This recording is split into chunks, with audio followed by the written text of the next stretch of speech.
Se você pudesse ler só um livro na sua vida, eu ia indicar pra você ler esse aqui.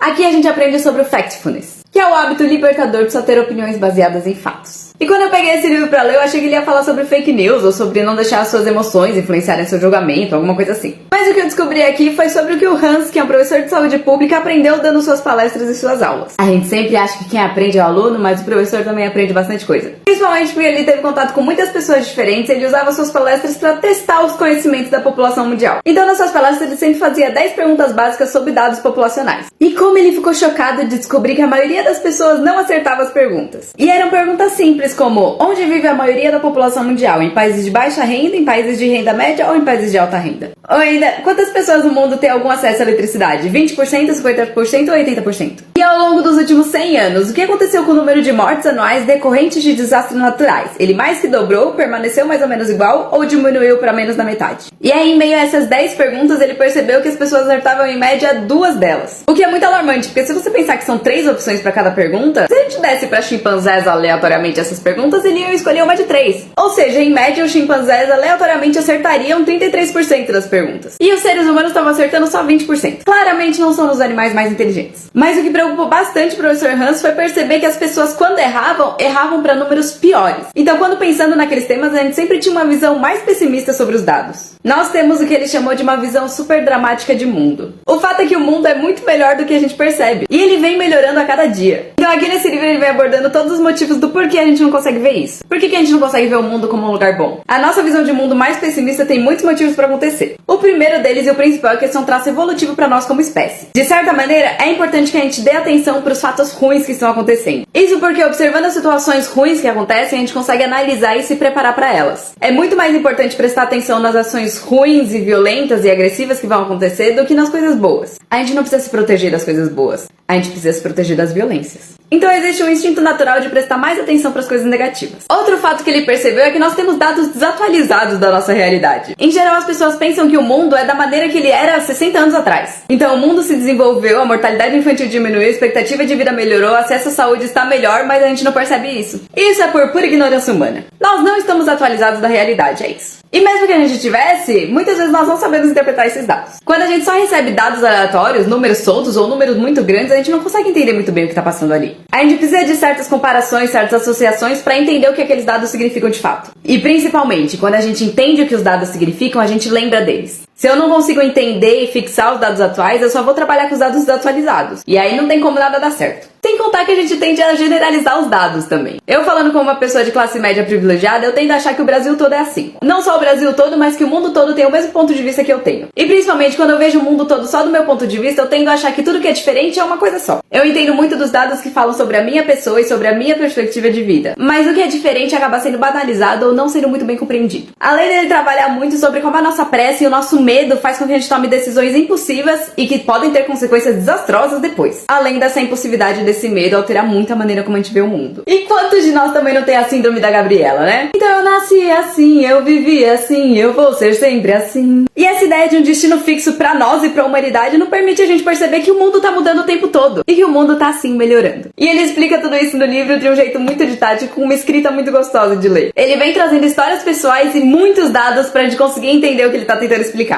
E conseguir entender no final que de fato as coisas não estão tão ruins assim. Porque eu sei que quando eu falei que o mundo tá melhorando, você só pensou, melhorando que nada, tá tudo uma bosta. E eu não discordo disso não, o negócio tá difícil mesmo. Mas o fato é que as coisas podem estar ruins e estarem melhorando ao mesmo tempo. Muitas vezes o problema é justamente a gente focar só nas coisas que estão ruins e não perceber como elas estão melhorando também. E é importante não só aceitar as coisas ruins do jeito que estão. A gente tem que lutar para as coisas melhorarem. Mas justamente perceber que as coisas estavam piores, que elas estão melhorando, estão mudando, é o que dá gás pra gente continuar nessa luta. Então pra mim esse livro foi um abraço no coração. E eu indico esse livro principalmente porque, diferente de todos os outros que só ficam apontando os problemas, ele indica o que a gente pode fazer pra mudar isso. Ele aponta quais são os comportamentos que a gente tá tendo pra ver o mundo só como um lugar ruim e conseguir alterar isso pra poder ver ele como um lugar que está melhorando também. Ele com certeza mudou todo o meu modo de ver o mundo e de conseguir ter mais esperança na vida. Além de trazer um epílogo que é um abraço na alma. Essa foi a batalha derradeira do Hans na missão de combater a ignorância devastadora com uma visão de mundo baseada em fatos. E ela serviu pra nos ensinar que a vida não é tão ruim quanto parece. É mais uma questão da gente aprender a como não ver ela assim.